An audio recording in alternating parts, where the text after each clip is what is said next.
All right, so I'm going to give it a couple seconds for the beep. Take a sip of coffee.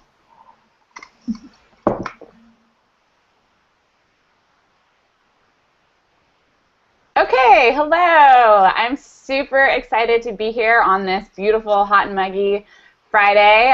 Hopefully it is not as hot and muggy for you wherever you are, but my name is Ada Brunier, and I am excited to be hosting this webinar today with Natalie Lucier, who I am about to introduce.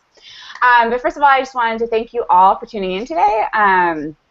We are really, really excited to talk to Natalie. Natalie is an amazing digital strategist who has a lot of really interesting experiences and know-how to share with us. And what she's going to be talking about today is her 3 must-know ways to take WordPress and make it absolutely bulletproof so that you can get more visitors and increase conversions. And I think, that sounds really hot and sexy, and it totally is, but I think more importantly, what we're really going to be talking about today is what you can do with the technology skills that you are learning to really create a business and life that you love and, do what you love, serve the people that you want to, and have the flexibility and life that you want to have, which I think for a lot of us has proven difficult in sort of the standard jobs that we may be in. So I would like to introduce Natalie. So I'm going to switch to her so you guys can all see the beautiful purple background that she has in her new home in Dallas, Texas. Yeah, thanks for having me, Ada. This is going to be so awesome. And, this whole topic, what we're talking about today, and especially, using tech skills is so close to my heart because I, studied software engineering and it was such a male-dominated process. And now I get to do all kinds of fun stuff like, present with you guys and use technology all the time without having necessarily to be stuck behind a computer all the time, which is going to be awesome.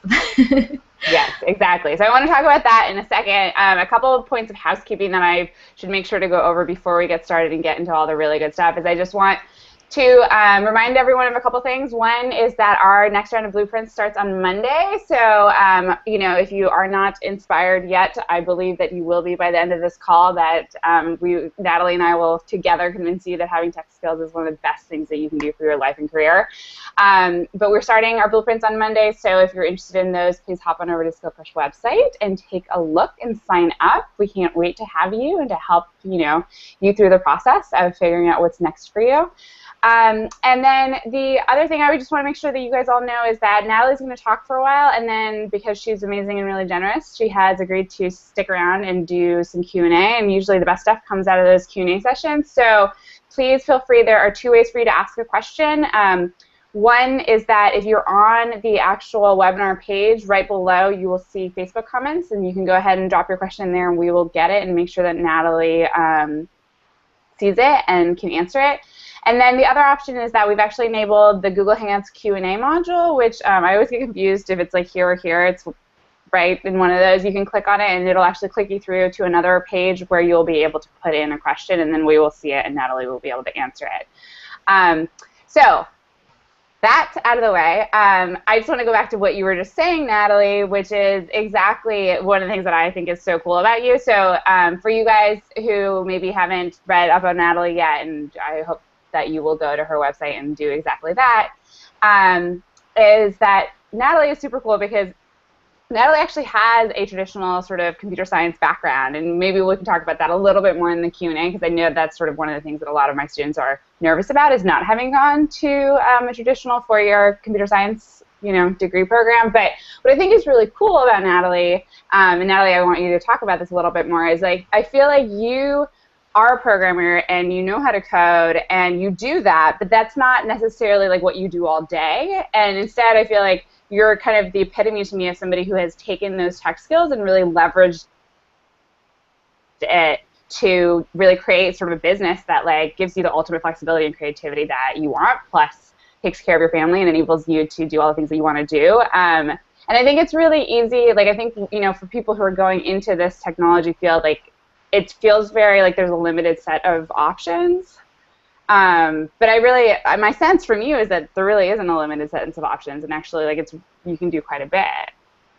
Yeah, absolutely. And I think you're totally right. Like sometimes we think, okay, well, if I learn programming, I have to be just a programmer, or, I'm going to do QA, quality assurance, or I'm going to do, writing specs for big software companies or something, right? And I want to share like my background. I was studying software engineering, and I was really lucky to be able to work in Silicon Valley at a couple of startups and on Wall Street, working in the tech side of things as an intern. So before I graduated, I got to work in all these different companies, and I realized, okay, I don't really like working for these big companies and being a programmer all the time. And you mentioned kind of the sometimes it's a very male dominated place, and especially like the whole programming and that whole kind of culture does not really work for many of us women. So I realized, okay, well, I don't have to be stuck here. I can actually create my own career, and that's exactly what I did. And I was able to totally leverage all of my tech skills, and I still use a lot of programming day to day, but it's not the only thing that I do. I would say it's probably maybe 20% of what I do, and I get to do all kinds of cool stuff. Like I had a live event in New York called Off the Charts, where I help people take their businesses off the charts. So I got to speak in front of people for 2 days, and that's something that most programmers never do, obviously, Yeah. right? So you can really decide what you want to be doing and how you want things to look. And I still feel very strongly about software, and actually my husband and I are developing software tools now, and I feel like I would have never been able to do this if I didn't have this background and this kind of confidence in the tech skills. Totally. And I think, I feel like what you really embody is sort of using tech skills to really accomplish something else, right? Like, it's like, Yes. I don't get the sense that you're like all about like, oh, I do such amazing PHP programming. It's like, I built this really amazing plugin that's going to help you, build a much bigger business. Absolutely, yes. And that's actually when I first got into programming, what I really loved was actually design. And I didn't realize that when I studied software engineering that I wasn't going to learn anything about design. Like it was such a new program, I was like, oh, I'm sure we'll learn about design eventually. And when I realized how much programming there was, I was like, this is not quite what I wanted, but I was able to kind of pivot from all the information and stuff that I learned. And like you said, I think one of the biggest things that I believe in is that you can use software and tools to really get people results. And that's what really motivates me at the end of the day. Cool. Well, I think that's a perfect segue into exactly what we're going to be talking about, which is Yes. how to leverage one of the best, coolest free tools that we all have available to us, which is WordPress, to get results. Yeah, so let's go ahead and dive in then. All right, so I'm going to show you guys my slides. So yes, today we're going to be talking about 3 must-know ways to make WordPress bulletproof so you can get more visitors and increase conversions. So I'm going to talk a little bit about why I really recommend WordPress, but I'm just going to go over what we're going to cover in today's presentation. So the first thing we're going to go over is how to install the absolute best and free WordPress plugins to really help your site rank better in the search engines so you can capture free ongoing traffic to your site day after day. So one of the worst things that can happen is you put a ton of energy and work into your website and nobody knows where it is and nobody goes to visit. So that's why I'm covering this first. Second, we also have the best ways to convert all of these new visitors into lifelong fans and clients by increasing your site's conversions using proven digital strategies that anyone can implement today. And then we'll go over how to ensure your WordPress site is safe from hackers and malicious attacks that can slow down your site or get it banned so you can sleep soundly at night knowing that your web properties are safe and sound. I've heard so many horror stories of people's sites getting hacked. I just don't want that happening to any of you or your clients or your friends. It totally happened to us, just so you know. Yeah. Early in skill crashes, it was like loading ads. It was horrible. But one thing I just wanted to say too, just to put a little context, to put a little bow around exactly what you're covering, is that I think what's really important for people to understand around this call, that like what we're talking about is how you can take a website and use it to build a business for yourself and make money. And I think like these are strategies that Natalie has used and that she has helped hundreds of her clients use to do just that. Absolutely, and I want to say you could totally use this for yourself, or also if you're taking on clients, like as a freelancer. I definitely did this early on in my career, and I was able to help other people get results, and then that helped me like figure out what worked and what didn't work. So it's a great point to add there. So why learn from me? So we kind of talked a little bit about this, but I'm an award-winning entrepreneur, and I've been making websites since I was 12 years old. So definitely have a long history with the web here. And like I said, I graduated with a degree in software engineering and then a job offer on Wall Street, which I actually turned down to start my own business right out of college. So again, it's kind of my whole, like I realized when I was doing all these internships that it wasn't quite what I wanted to do, but luckily I was able to use all that technology background to really make things happen. So now I run a multi-six-figure consulting company, and I really help thousands of people all over the world get techie with it. And I've also been featured in Forbes, Inc., Fast Company, VentureBeat, Mashable, Business Insider, Yahoo Finance, and Under 30 CEO. So yeah, I've got a lot to share. All right, so here are the things we're going to be talking about. So the first one is search engine optimization. Second is better conversions, and the third is top-notch security. So let's go ahead and dive on in. All right, so the first one, when it comes to search engine optimization, it's all about being found by your ideal customers and readers when they're searching for you. So a lot of times people get confused by SEO and they think it must be this weird, complicated, like male-dominated thing that you need to spend thousands of dollars researching, or spend thousands of dollars hiring somebody to do for you.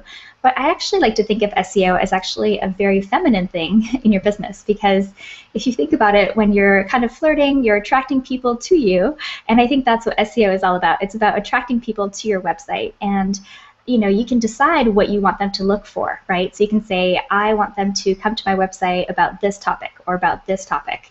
And that's really cool when you can kind of reframe SEO from this very complicated thing to something that's actually very natural to us as women. Being attractive, which is kind of funny. But what it comes down to is really playing nice with the search engines. So what you want to be doing is you want people to find your website when they're searching for the topic that you most often talk about on your website. So the search engines actually rely on a few key indicators to decide which websites to show first. So most of the time we think, well, I don't have a whole lot of traffic yet, or my website hasn't been up for a very long time. But there are things that you can do to really improve your website's chances of ending up on the search engines. Okay, great. I just wanted to make sure I was still on here. Perfect. So one of the things that you can do is actually to optimize the pages on your website, but you can also do things off of your website to optimize your chances of showing up in the search engines. So some of those things that you can do off of your website are getting shares on Facebook or Twitter, or basically getting other people to link to your website. All of those things tell the search engines that, hey, this website is useful, people are linking to it, people are sharing it, there's a lot of activity, maybe we should pay attention. And what I'm going to talk about today is actually how to optimize your website using WordPress, but I don't want to discount all those things you can do off of your website using social media and getting links and all of those other really, really important things. If I may interject for just a second. Absolutely. Sorry. I just wanted to say that one of the things that I've really seen with SEO, because this was obviously a big question mark for us, let me switch to me really quickly, with when we started the company, is it really is something that seems to build exponentially. So I think that when we first started thinking about it, it was like, oh, it's not doing anything, why isn't it happening, what's going on, and then all of a sudden it kind of poof, started working. So I think it's really important to understand that SEO is a little bit of a long game, and you might not see results right away, but it doesn't mean you're not actually getting results. Absolutely, yes, you're totally right, and I do think that it's a long-term strategy, but it really has the longest benefits as well. So with my first website, started off slow just like everybody else, and now I have about 60,000 or 80,000 monthly visitors, and I even stopped blogging on that first website, and that's just happening all the time. It just doesn't go away. So that's really the opposite of advertising, where you pay, and if you stop paying, then people stop coming. So I think SEO is one of those things that takes a little while to ramp up, but then you've got it pretty much forever. So it's really useful. So one of the things that SEO uses to figure out, or search engines use to figure out what your website is about, are keywords.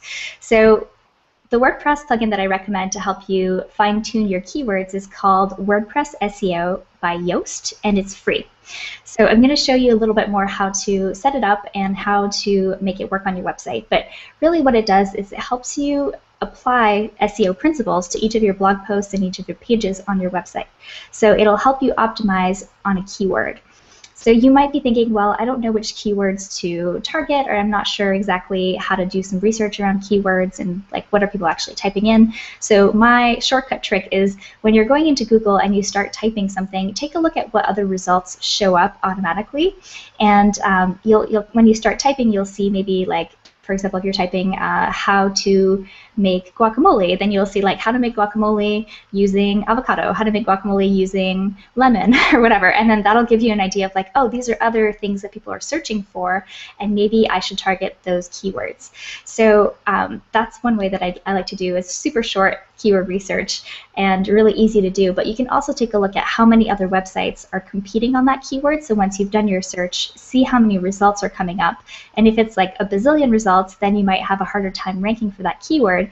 But if it's a little bit more, you know, in the millions or, you know, the hundreds of thousands, then chances are you'll be a little bit more able to compete on that keyword. So let me show you how Yoast does its magic here. So this is just a screenshot inside one of my blog posts. And one of the things you'll notice is that it tells you to choose a focus keyword. And in this case, I just have a Google Hangouts for Business little tutorial here. But what it really makes you do is it makes you focus it on one keyword per blog post. And that's what you want to be doing to optimize your site for the most search results. So you want basically one topic per post or page on your website, and this will help you see if you're on track or not. So as you can see beside article heading, page title, page URL, content, it all has yes. So if you don't have a yes there, it's going to say no, it's going to be red, it's going to tell you what to do to fix it. So what I like about this is it actually gives you a green light if you're on track or a red light if you need to fix something. So in my case, what might not work, for example, is if I didn't have the terms Google Hangouts for Business in my title of my page. So if I don't have it in the title, then the search engines don't know what this post is about. So this is where Yoast really basically tells you, here are the things you need to be optimizing for to make sure that the search engines know what you're talking about. And then this is kind of the flip side, or kind of the next tab on that plugin, and it goes into even more detail into what you might need to optimize to make it even more search engine friendly. So for example, it says the keyword density is a little bit low and I only use the main keyword twice. So what they're recommending is that maybe I should use that keyword a couple more times to tell the search engines even more strongly, this is the topic of this post. Now, a lot of times if you're searching or if you're learning about search engine optimization, you might have heard about you know, awkward keyword stuffing in your articles where people try to put the keyword in like every sentence, or you know, they just repeat the keyword a bunch of times and it doesn't sound humanly normal, right? So that's not what I'm recommending here. But it does tell you kind of overall whether you're on track or not. And you don't have to necessarily have everything green, but at least you'll know if you're going in the right direction or not when it comes to optimizing your new post. So you'll also see there's a couple of other little tips in here. So if you have an image, it's a great idea to put the keyword in the alt tag of your image. So there's a couple of other little tricks that the plugin can kind of walk you through to make sure that you're really optimizing everything in terms of your new blog posts. All right, so there's more. So the other cool thing that this plugin does is it also creates a sitemap that you can submit to the Google Webmaster Tools. And what that does is as you add new pages to your website, Google might not have found all of them yet.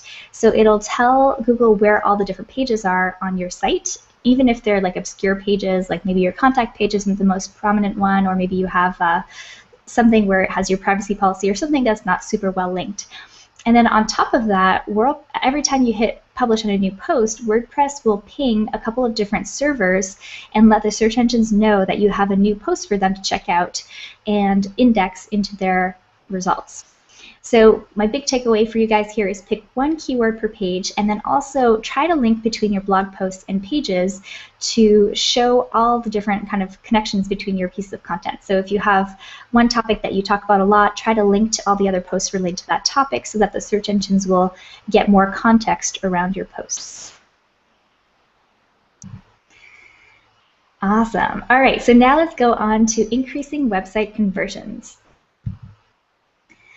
So now, you know, you've got all these new visitors on the way. We mentioned it as, you know, a bit of a slower kind of transition, but to build up your SEO. But let's just assume you're maybe a couple months down the road and you've got a lot of traffic coming into your website. Now you can really just take a break and let the money flow into your business, right? You've got all these people who are going to be coming, opening up their wallets and buying products and stuff off your website, and the money is just falling from the sky, right? Well, not quite. So this is where website conversion optimization really comes into play. So increasing conversions on your website basically means having people who are visiting your website reach a goal. And you decide which goals you want them to reach. So it's your website, it's your business, you decide what's more important to you. So a goal for you might be to get people to contact you for a quote, to call you on the phone, to hire you for your services, to join your email list, to buy a product, or to share your website with other people.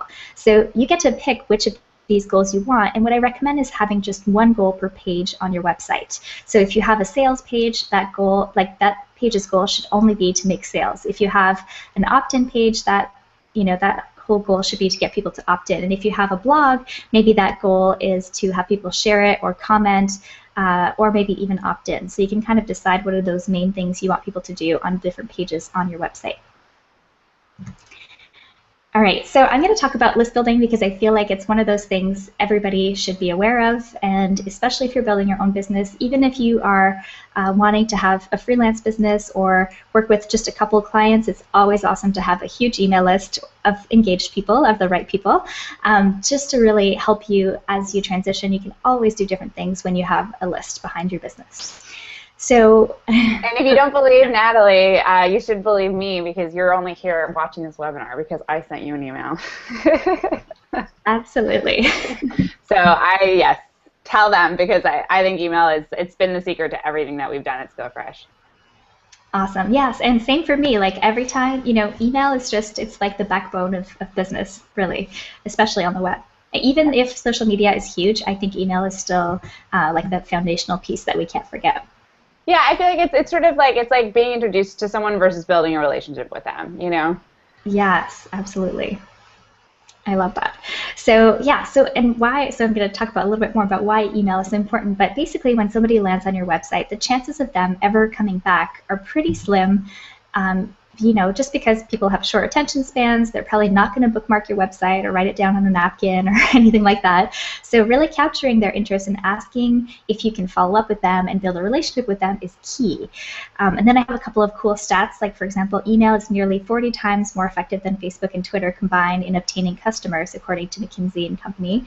And 48% of consumers say that they prefer to communicate with brands via email, which is really interesting because you would think that people are over email and they don't want emails, but actually it's just one of the easiest ways for them to manage information, whereas Facebook and Twitter, it kind of just zooms by and they can't go back and search for it. So I really feel like email is super important.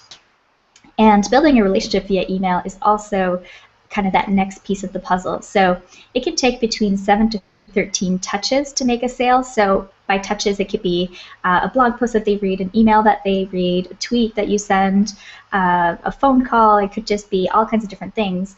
But all of these add up. So once somebody's on your email list, you can really follow up with them and increase your chances of making a sale. So I really feel like, again, foundational, but so important. So now let's go ahead and take a look at how you can improve conversions to get people to join your list. So the first place is really to start with your opt-in offer. So many people are still saying, join my newsletter, but the thing is most people don't want more newsletters in their inboxes, or they just don't know what's in it for them when you say, just sign up for updates or get my newsletter. Instead, think about creating something that's super valuable that you can offer to new subscribers to really kind of entice them to join your list. And the more you can make it something that's tangible, that's like super awesome, super valuable, the more they're likely to take you up on it. So I go into this a little bit more in my 30-day list building challenge, but this is actually an example that you can use too. So I created this challenge, which is all about helping people build their lists, and it's totally free, and that is one of my opt-in bribes, if you want to call it that, because it's 30 videos over 30 days, and you can learn how to build your list faster using all of these techniques that I share in it. And that's just one example of how to do an opt-in. But there are a bunch of other great things that you can create to kind of entice people to join your list. So like I said, you can have an email autoresponder training series or a video course. And a training series can be pretty easy to write. It could just be, it's almost like writing a PDF or a blog post. You just kind of string them together and make sure that they are cohesive and they make sense. If you want to go for it, you can also do a video training course. It does tend to take a little bit more effort to create, but it's also very, very awesome and high value. And people also love time-saving cheat sheets, templates, checklists, shortcuts, anything to save people time. They're all over it. And then, of course, resource guides and recommended toolkits work really well. So if there's anything that you use in your life or you recommend to your clients, people love knowing what you're using. I think it's like this curiosity factor. And then we've also got case studies, white papers, how-tos, or if you've written a book, you can also do a free book chapter, which people love because then it's like they get the kind of sneak peek before they buy something. You can also come up with a manifesto of like what you stand for. If you've written software, that makes an awesome free gift too. People love free software. And then exclusive interviews or content also work really well. And then if you have more of a physical business, people have also done coupons or catalogs or something that's related to your physical products and how you can get them kind of behind the scenes look at that. I just want to take this opportunity to plug your 30-day list building challenge. Oh, well, thank you. So any of you guys who are on this call, you guys should totally go and sign up for it. And what you should think about, I mean, first of all, it's going to have really interesting content for you that I think you'll learn a lot from. But also, what I really like, is to both, you want to look at both what Natalie is saying, and what you can learn from just the content, and then also look at how Natalie is structuring it. What does she put in every single email? What does it look like? Are there videos? Is there images? Is it just text? Like, it's funny to me because it's like so much of this is exactly similar to what we work on with students, especially in the design blueprint of sort of just decoding like what is going on. Like, we're so used to consuming all this stuff. All these cheat sheets and templates and checklists and shortcuts, and starting to think, like, trying to take a step back and be like, why is it that I'm such a sucker for every cheat sheet that's out there? And how can I take advantage of that in terms of my own business or a business that I'm working for? Absolutely. I love that. Yeah, it's kind of like looking under the hood a little bit to see how they do things so you can apply them in your own life. I love that. Exactly. Awesome. So now one of the things that I've noticed is that a lot of times we're like, oh, I have this opt-in, but nobody knows where it is, right? So it's not on your website, or maybe it's just like a little link that's hidden at the bottom of the footer or something. So you really have to tell people where to go and how to find your opt-in, and you can do that in a couple of different ways. So I do recommend having your opt-in offer in a couple of places on your blog and on your website. So one of the main ones is usually in the blog sidebar, but the thing with having it just there is that people can kind of become ad blind or opt-in blind, so they just see it everywhere and they kind of just ignore that. They're just like, oh, it's another opt-in.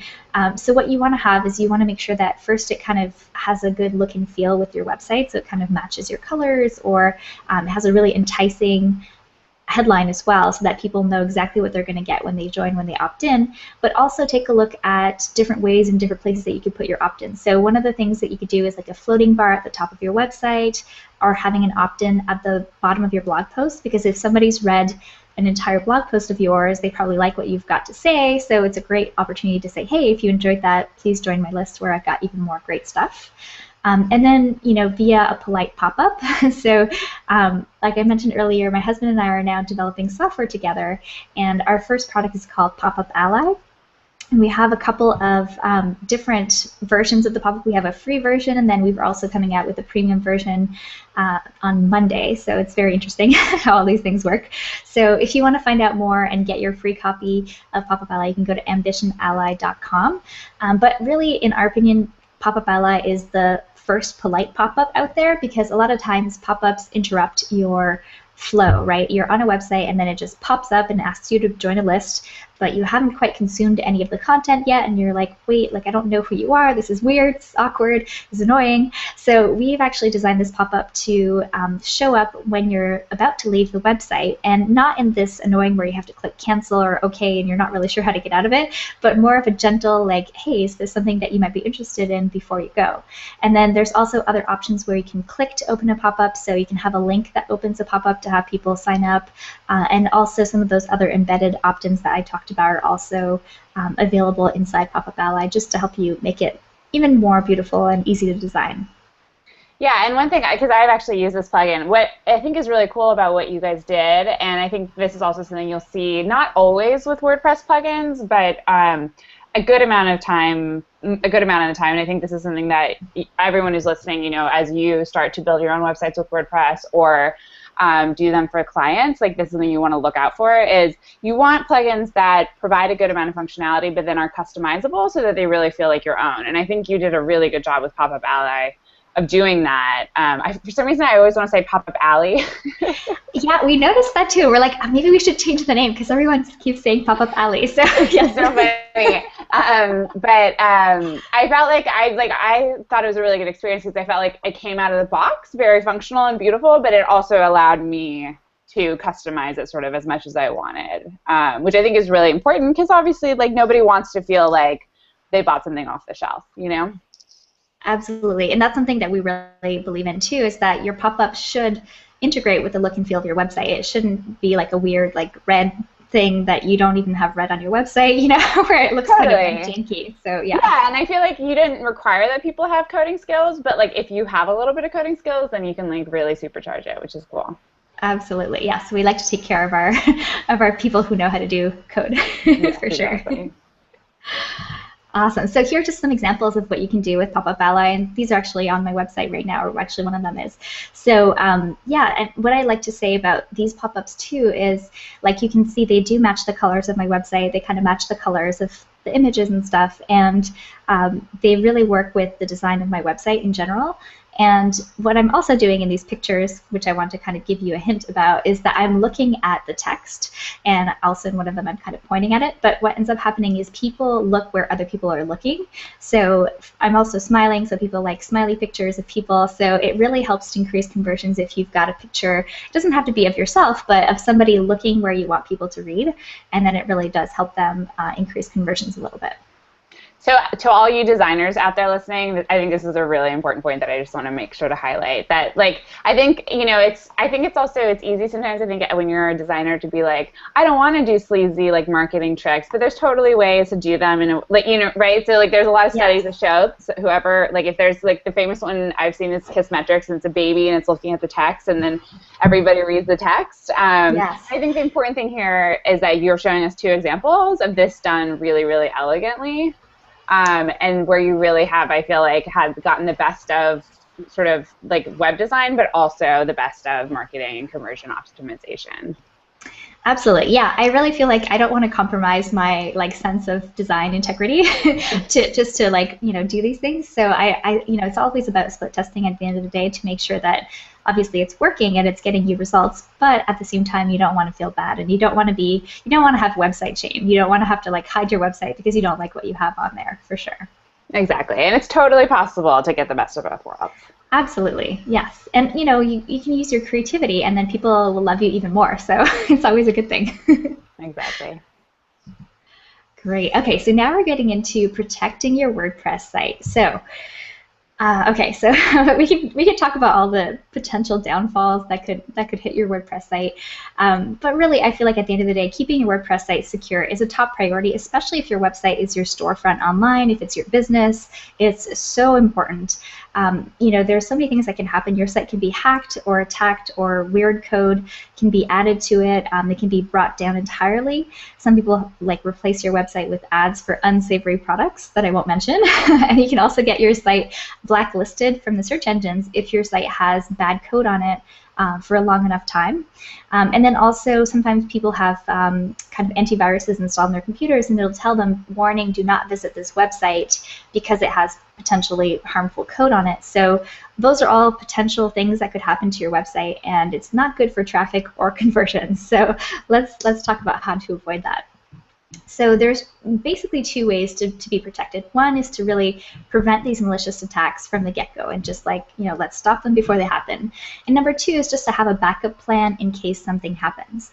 So I really recommend having both of these, even if you if you just have something to prevent it, I recommend having a backup. If you have a backup but you aren't preventing it, I do recommend having both, because you never know what can happen. This is really a funny story, but one of my earlier websites, my hosting company got hit by lightning.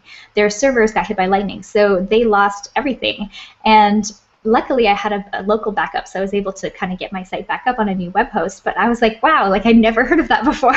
So you just never know what can happen. So I really recommend having, as many backups and different systems in place as you can.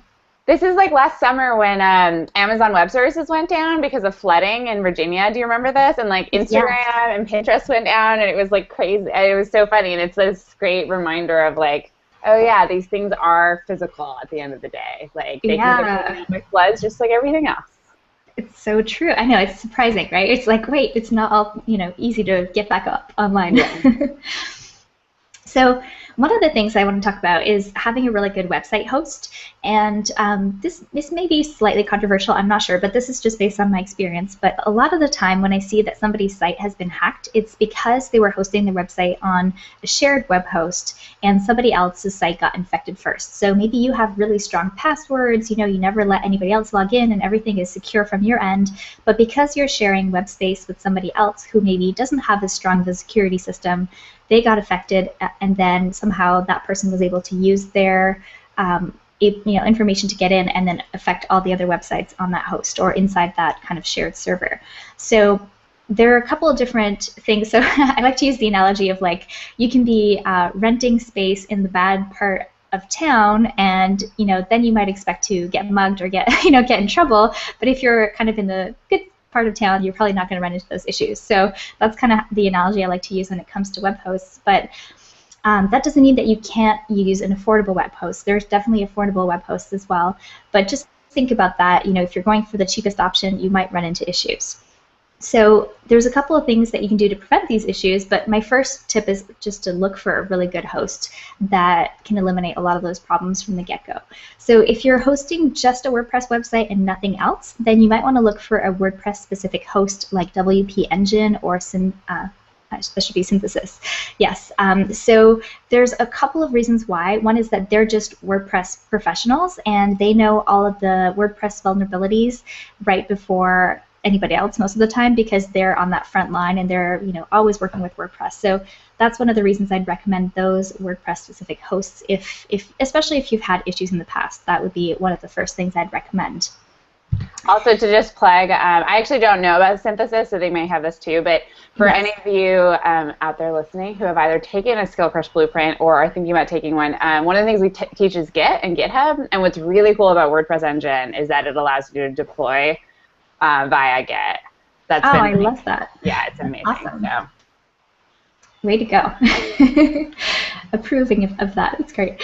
Okay, so number 2, so we have preventing attacks. So one of the WordPress plugins that I really recommend is Securi, and it's a free WordPress plugin that you can install, and you can also run the Securi site check. So even if it's not a WordPress site or you're just not sure, like, maybe it's a client's website or a friend's website, you're not sure what's going on, it'll check for malware, for blacklisting, and just overall security issues. And so the free plugin does a couple of things. It actually helps prevent attacks, and it also tells you, it will scan your website and look for anything suspicious. So they also have paid plans if your site does get affected, and they will go in and help you remove things. So I've had a lot of times, when it's too late and something's already happened, it's, you can't install a plugin and try to kind of work backwards, but you can work with them to help you resolve these issues. And I will say, sometimes if you have a local copy of your website, if you're using Git, for example, you could just redeploy on a new host or just kind of start from scratch a little bit more, and you won't have those issues. So like having the backup is super important for that reason. So super smart. So yes, Securi, I highly recommend that you install that today if you're using WordPress. So the other thing I'm going to recommend is something called Brute Protect. So as you can see, I have this installed on my website, and I've had over 4,000 attacks stopped. So it's kind of crazy how many people try to attack websites on WordPress. So these are, the reason Brute Protect is important is because sometimes people try to maliciously log into your website over and over again to try to slow down your website. And it's not some guy sitting there trying to do it. It's usually like, a program that somebody wrote that will just try all the different WordPress websites that it finds, in a certain area or whatever. So it's not, usually attacking a specific person. But it's important to have this in place so that your website doesn't get slowed down, doesn't get attacked, doesn't get logged into by somebody who shouldn't be logging in. So this is Brute Protect. It's also a free WordPress plugin, and just good to have to prevent anything happening. So next we have Backup Buddy. So Backup Buddy is the one that I recommend. It's a WordPress plugin. It's a premium plugin, so it's not free. But I super recommend having this because you can have a local backup of your entire WordPress website in like 5 minutes, depending on how big your website is. And again, this is something I would do is I would back up on your local computer. I would back up on Dropbox or Amazon or just like other places that you have online. So in case your computer gets, fried or something, or, whatever, we also have a backup in a couple of other places. And the other cool thing about Backup Buddy is it allows you to move the website. So if you have, if you're going to change your domain, or if you're going to move your website to a different host, you can just zip it up using Backup Buddy, and then it's pretty much like unzipping it on a new domain. So that's one of the main reasons why I love Backup Buddy is you can just have a schedule. It'll back up your website every day or every week or however often you feel comfortable with, and it works really, really well. I just want to say that this is really smart, and you should do this, everybody. Yay! Awesome. And if you're using WP Engine will also back up, like say every day or whatever. But I just love having your own copy, and you don't have to. The other thing is you don't have to reinstall your plugins, reinstall your themes. It's like it has just everything zipped up together, all your posts and everything. And things always go wrong, right? Like, yes. Like you and I have both like worked on so many projects, and like.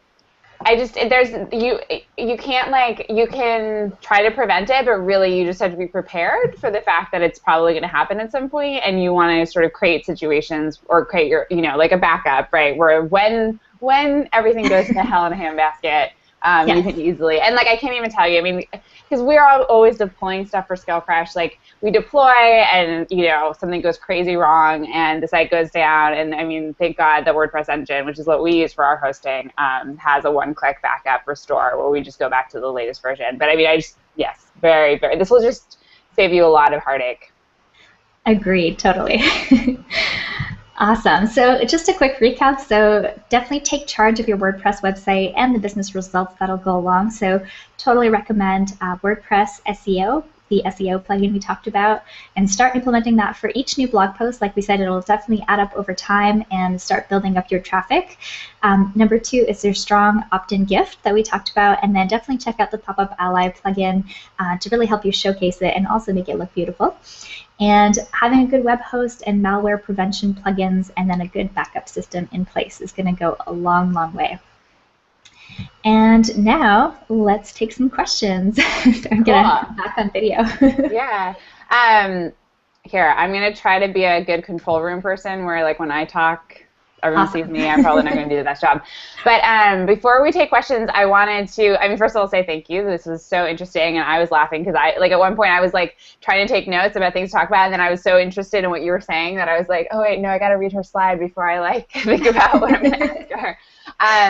But I think there's a couple of things that I'd love to talk about with you. One is that, we talked a lot about WordPress, and I'm a huge fan of WordPress, and I think WordPress is amazing, and I think that everyone out there who's thinking about starting your own consulting business or starting any sort of business online, like I just think WordPress makes so many things easy.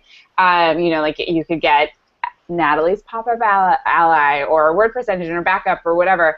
But I think it's also important to acknowledge that these are sort of principles that aren't just for WordPress, right? That Yes. You're really talking about sort of general design and thinking and conversion optimization for businesses online. Absolutely, yes, totally. And I think WordPress is the kind of the platform that we decide to go with just because it's so flexible and there's so many plugins and developers and people who are comfortable with it. But absolutely, you can totally apply all these different techniques to any website, and even like mobile, or like you could really use these things in pretty much any different way that you're building your business.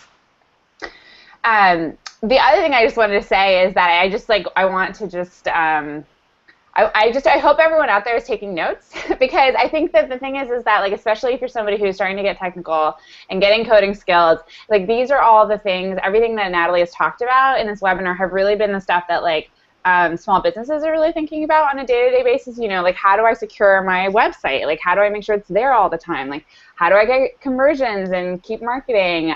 You know, how do I play the long game in terms of SEO? I mean, like your stat about getting 60,000 hits a month on your website that you don't even update is insane.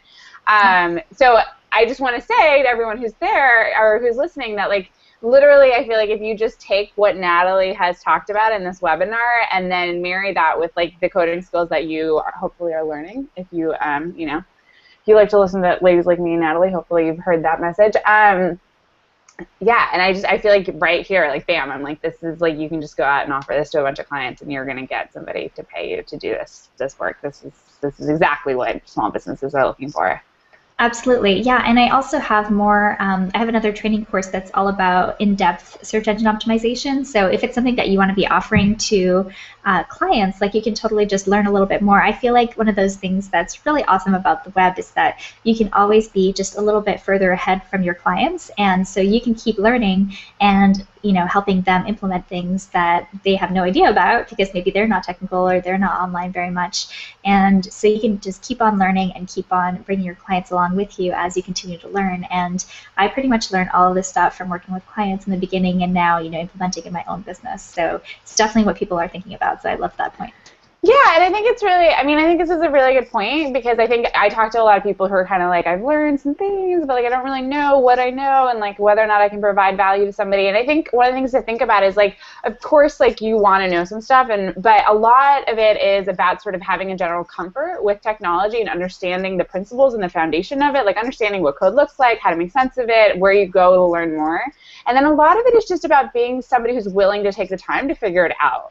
And so, like, there's lots of times where I hire people where I maybe even hire them to do something I could do, but I don't have time to do it. So I just need a smart person who is willing to take the time and isn't afraid of it. And that is really valuable. So it's not like I don't necessarily need an expert as much as, like, a smart go-getter who, like, is nice and doesn't mind, learning and then implementing something.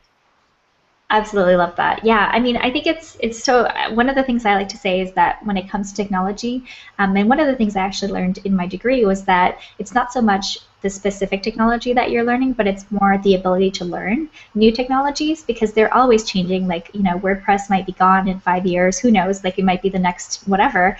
And the same is true for the hottest programming language today. It might not be the same one tomorrow. So just having those very basic principles of like how things work and, like you said, making sense of code, making sense of what you need to do first and kind of the general principles will really help you to learn any new thing that kind of gets developed over the years. So I think that's really important.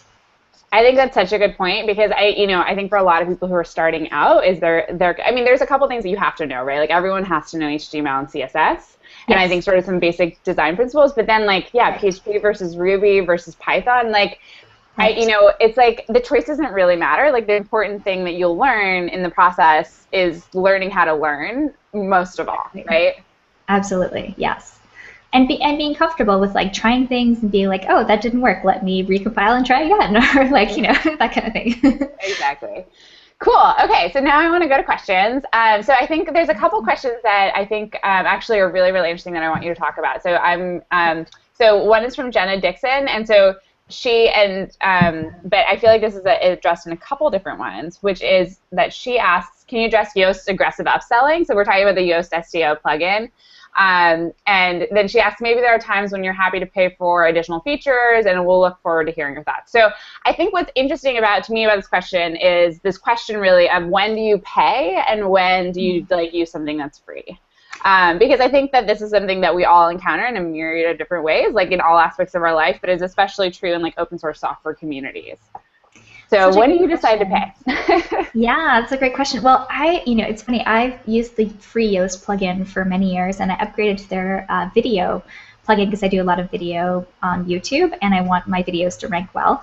So, but yeah, actually for many years I used the free version. So I think it kind of comes down to your business goals, right? And where you want to reinvest into your business. So a lot of times, like, you can find what are those points that if you were to improve them would make more money in your business or would make more sense. You know, maybe it's for you don't have enough traffic, so then maybe it makes sense to invest in that part of it. Or maybe you have the traffic but you don't have the conversion, so then maybe you'd invest in something to help convert better. Or you know, maybe for you, you have a lot of malware problems, so then you'd invest in like a paid backup plugin, for example, right?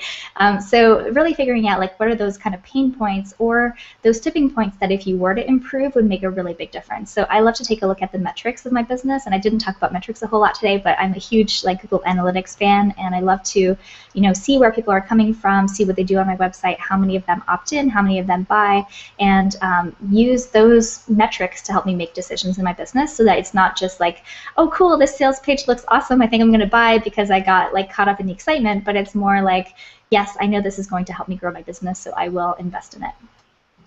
Yeah, and I think, you know, it's funny. I would say that one of the biggest educations that I've had in the process of starting my business has been reframing how I think about this. And I know it sounds like totally woo-woo, but it's sort of starting to, for the first time, understand the idea of like time is money.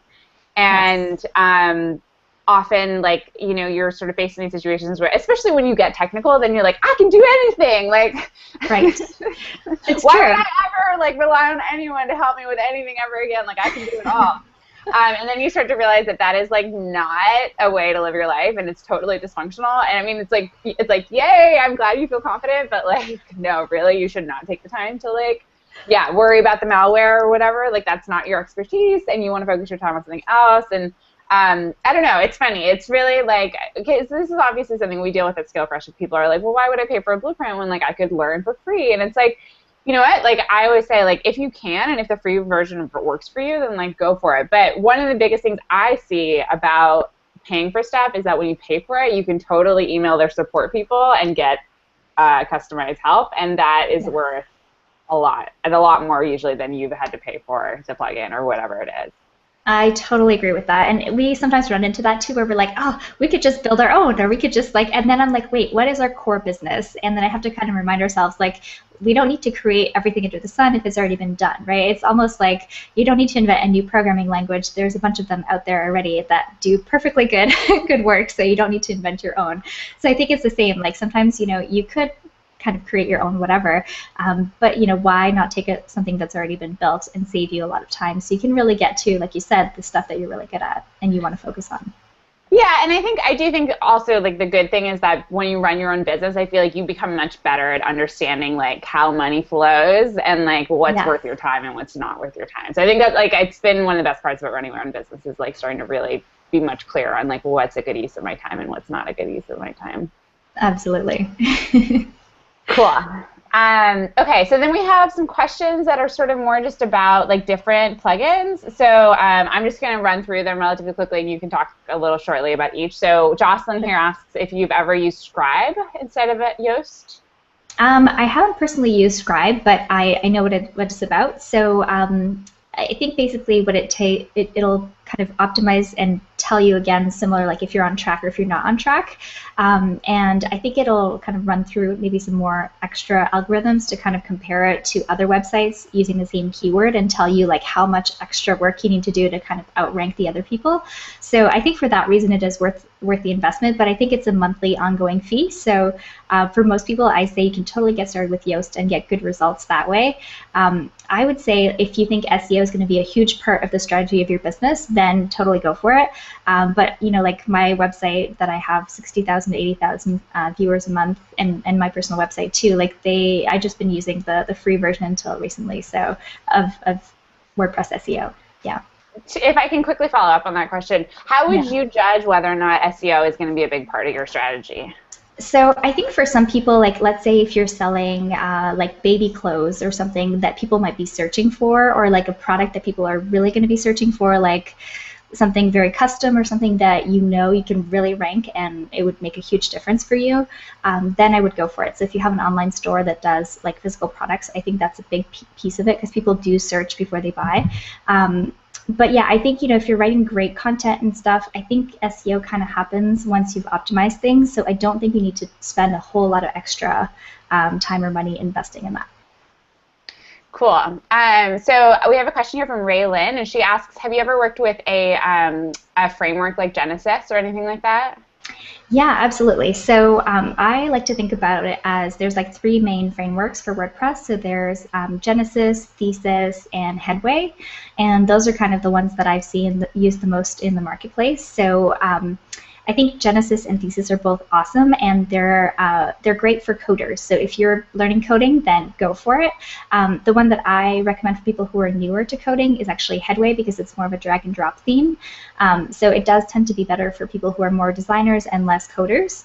So they're both, I think all three of them are pretty much on par in terms of features. It's just like which interface you prefer to work with. But I think Genesis is awesome. One of my websites runs on Genesis, and you basically just you write the code for the template, you add your images and all that stuff, and it will just build it, as each page gets created. So yeah.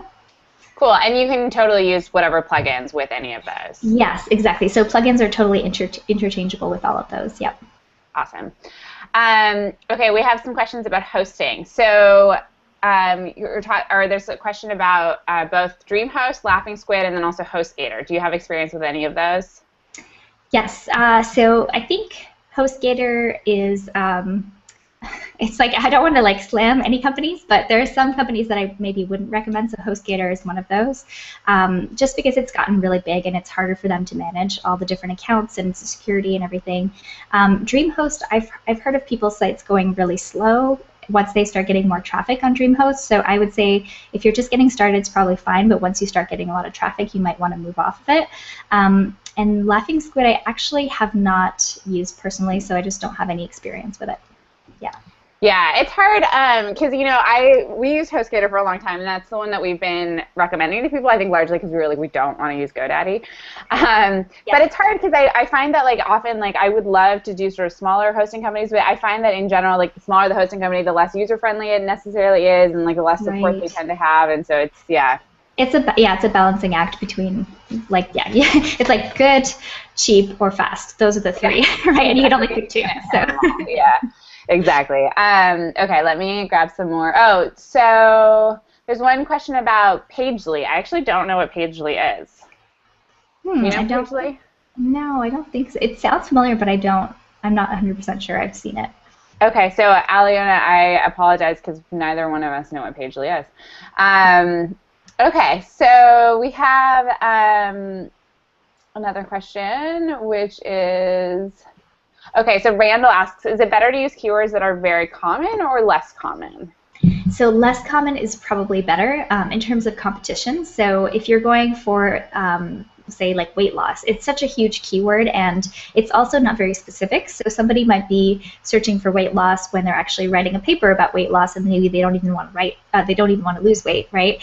Or they might also be searching for it, if they're an elderly person or somebody who just had a baby, or whatever it could be for children. And whereas if you have something that's more specific, like how to drop 5 pounds after you had a baby or whatever, I'm just kind of making stuff up. It's way more specific. There's probably less competition, and you're also going to make sure it's the right people who are going to your website. So it used to be that we would try to compete for those really big words, but the kind of popular ones. But now we actually recommend going for kind of those long tail keywords that are a little bit less popular and that have less competition as well. Great question, though. Okay, so I've just been told by Leslie that I must put myself on camera when I speak. We have another question, which I think is a really good one. It's actually something that I've seen a lot of, I've had to deal with my clients, and then also I've seen a lot of my students who've started working for clients deal with, which is that Amy says that she has a client that she wants to switch from WordPress.com to a self-hosted site, but she's worried about losing all the SEO traction that she has. So is there a way to deal with that? Yes, I actually have a blog post on my website about how to do that without losing the SEO juice. So there is it's kind of a piece of code that I found from another website. I don't remember where, but I moved a couple of clients as well back in the day from WordPress.com to a self-hosted WordPress. And there's information that you can put that will kind of forward things on to the new website. There's a couple of different things. So one is you could actually just have every page forward to the new page. And the other thing you can also do is inside Google Webmaster Tools, you can say, hey, my website moved. Please re-index all the old pages to this new website. So there is a place, if you've added your website to Google Webmaster Tools, you can go in there and specify, hey, I've moved. Please use this domain from now on. And that's definitely another way. So I think, a lot of people move their websites or change domain names and stuff. So it's not as big of a deal as we kind of think of it's going to be. But there is things you can do to kind of prevent losing it.